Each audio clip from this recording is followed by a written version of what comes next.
So I'm gonna kind of go back to where I started, so I could kind of get an idea of where I want to end up. Revelation 13, 15. Let's see.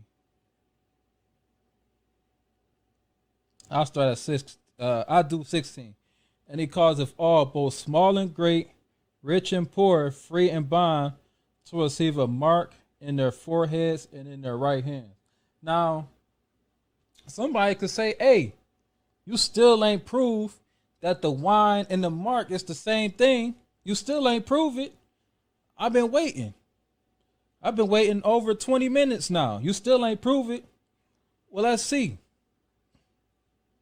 We gonna see, right? It says cause of all, both small and great, rich and poor, free and bond, to receive a mark in their forehead and in their right hand. All right, let's go to First Ezra 3, and I'll start at 18. We about to tie this mark to this wine and, put the nail in the coffin. And what this topic is, he's describing the characteristics of wine. All right. 18. And he says, thus, O ye men, how exceeding strong is wine, it causeth all men to err that drink it. Now, this is the wine of Babylon. It's going to cause you to err against the Most High if you drink it. All right. It maketh the mind, the forehead, it maketh the mind of the king and of the fatherless child to be all one. Now, what's that talking about? That's talking about the wine of Babylon. That's an ideology, right? Of the bondman and of the free man and of the poor man and of the rich. And that's saying the same thing in Revelation. Rich, small, great, rich, poor, free, and bond. And I'm going to read that again. It maketh the mind of the king and of the fatherless child to be all one. Because you have a king that's as great, a fatherless child which is small, to be all one, of the bondman, bond, and of the free man, free, and of the poor man, poor, and of the rich, right? And it says, it turneth every thought into jollity and mirth, that a man remembereth neither sorrow nor debt. And that's what Yahushua was talking about in Revelation 13, 17. I'm gonna get that. Because he said that you say that you rich, you increase for goods and need for nothing, but know it's not that you poor and wretched and naked and blind, basically, roughly paraphrasing. Right? And I'm going to get that right quick. And it says, Revelation 3:17, because thou sayest, I am rich and increase with goods and have need for nothing, and knowest not that thou art wretched and miserable and poor and blind and naked. Now, how do they not know that they are wretched, miserable, poor, blind, and naked? How do somebody not know that? Because it turneth every thought, this wine turneth every thought into jollity and mirth, that a man remember neither debt nor sorrow. So he don't know that he's miserable or poor because he off that wine, right? And 18, and I counsel thee to buy of me. And you know what? That's for the next video. I ain't even gonna go into that, right? Because that's going into spiritual buying, and that's for the other video. All right, y'all, you ain't gonna get there yet. So I'm gonna go back to First Ezra 3 and 19, and it says, "If maketh the mind of the king and of the fatherless child to be all one." Now, what is that? What ideology is this that's being compared to wine that maketh the mind of the king and of the fatherless child to be all one? Well, we're gonna see. Um, First Maccabees 1, and y'all know where I'm getting at. First Maccabees 1 and 41. Right? Moreover, King Antiochus wrote to his whole kingdom that all shall be one people. Come on now. That's the wine. That's the wine that was in First Esdras. You know, talking about the king and the fatherless child, the of the rich, of the poor, of the free, and of the bond.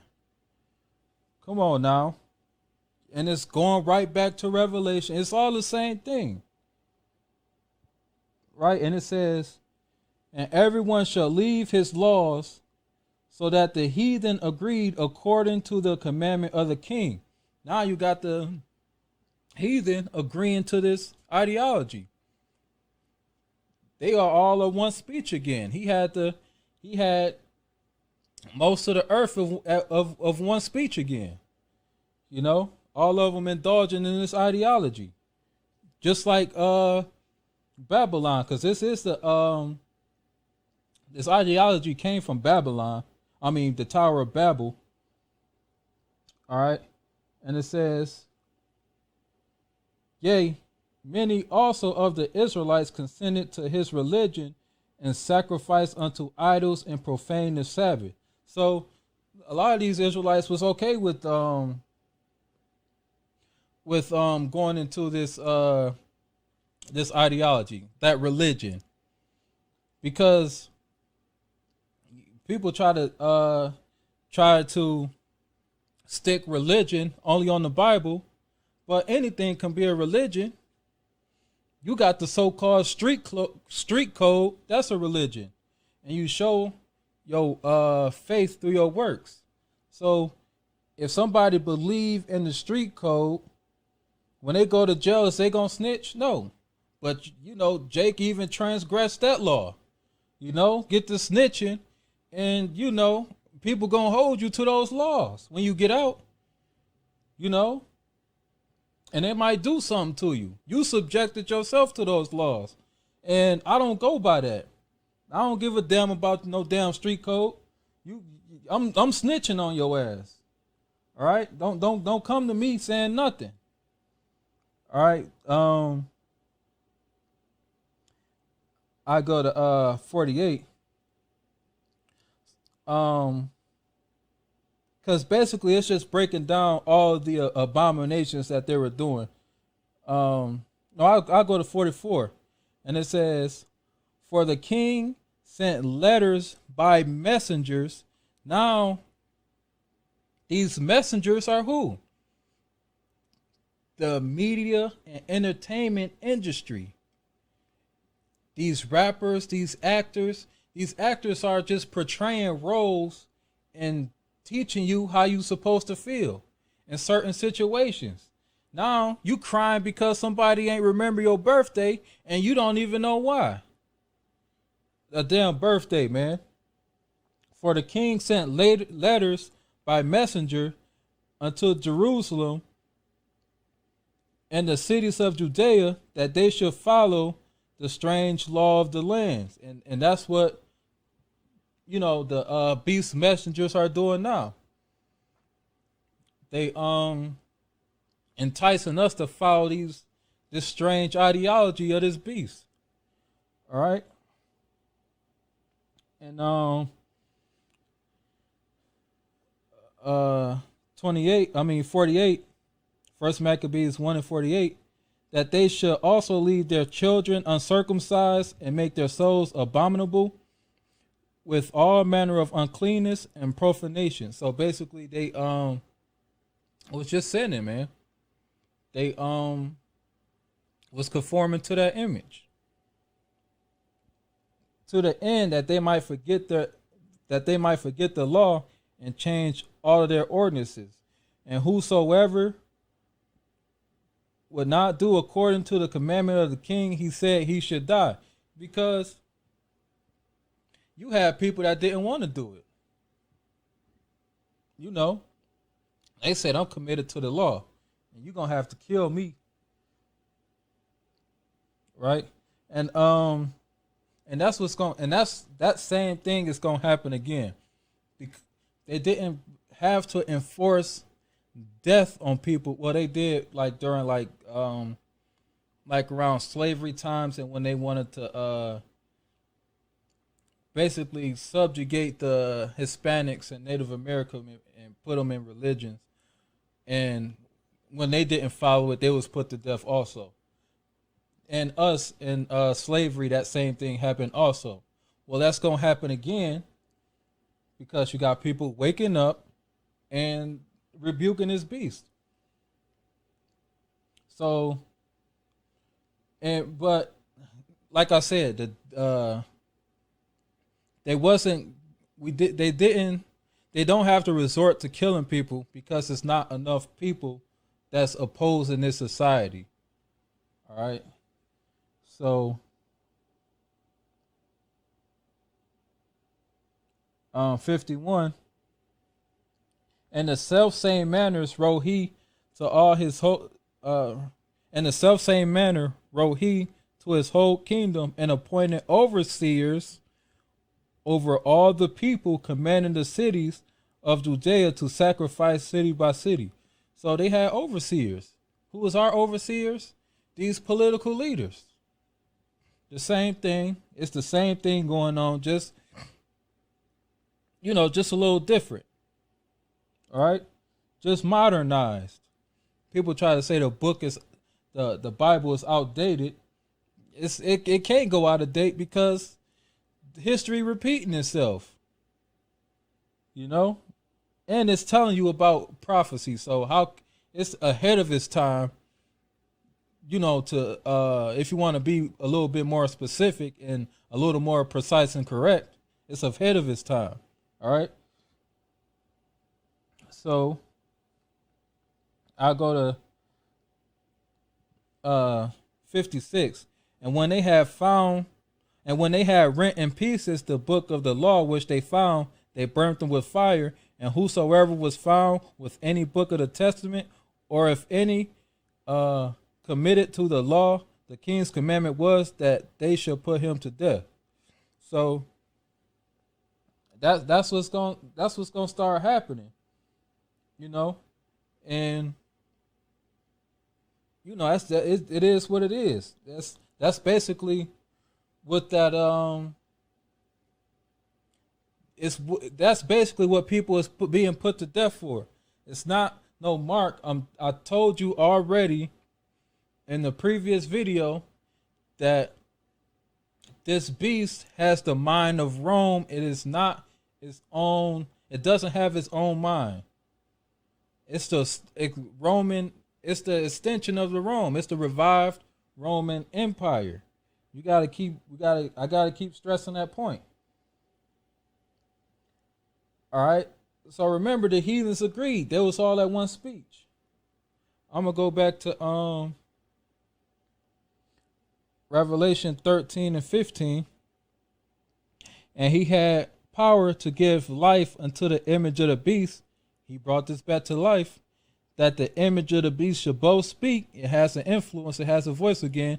And cause as many as will not worship the image of the beast to be killed. And that part hasn't been implemented, but it will be. All right. And he caused of all, both small and great, rich and poor, free and bond, to receive a mark in their right hand and in their foreheads. Now, somebody might say, well, the wine could probably just be in the mind, in the forehead, but why does it say right hand? Well, I'm gonna show you why I say right hand. I'm gonna go to Isaiah 44:19. I gotta hurry up. Isaiah 44:19. All right, and it says, and the context is, I Isaiah looking at these Israelites worshiping idols, basically making graven images. All right. So Isaiah 44:19, and none considereth in his heart, neither is there a knowledge nor understanding to say, I have burned part of it in the fire, yea, also I have baked bread upon the coals thereof, I have roasted flesh and eaten it, and shall I make the residue thereof an abomination? Shall I fall down to the stock of a tree?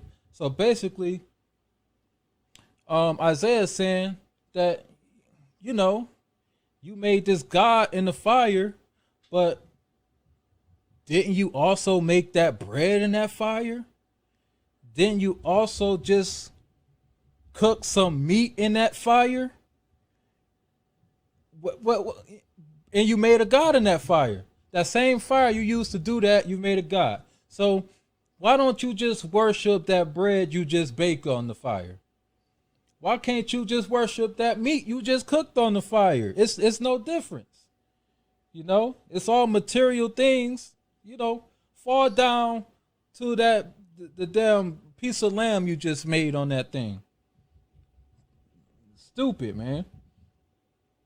And it says, he feedeth on ashes, you know, sorrow. A deceived heart has turned him aside, that he cannot deliver his soul, nor say, is there not a lie in my right hand? See his, you know, it's a lie in his right hand.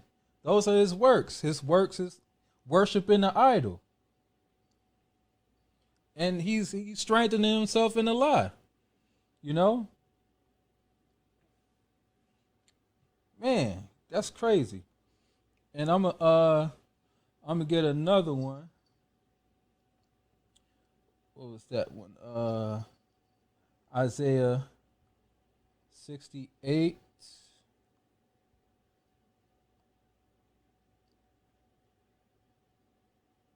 No, Isaiah 62 and 8. Started using my phone for the sake of time. And the Lord hath sworn by his right hand and by the arm of his strength, surely I will no more give thy corn to be meat to for thine enemies, and the sons of the stranger shall not drink thy wine for the which thou hast labored. So it says the Lord hath sworn by his right hand, the arm of his strength. That's something he swore by. That's something he strengthened himself in, as he trusts his right hand. The Most High ain't got nobody else to swear on but himself. You know, because he's the almighty power. Right? So your right hand can be used to swear on something, or it could be used to, you know, show your faith with your show your faith, you know, by your works. Psalms, I'm gonna do one more. Psalms 125 and 3. Talking about these hands. Psalms 125 and 3. And it says, for the rod of the wicked shall not rest upon the lot of the righteous, lest the righteous put forth their hands unto iniquity. So, put forth their hands to iniquity.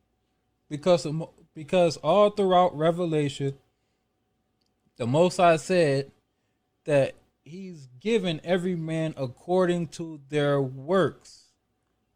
It said some people didn't repent from the deeds of their hands. Roughly paraphrasing. He's given every man according to their works. Your hands represent your works. All right.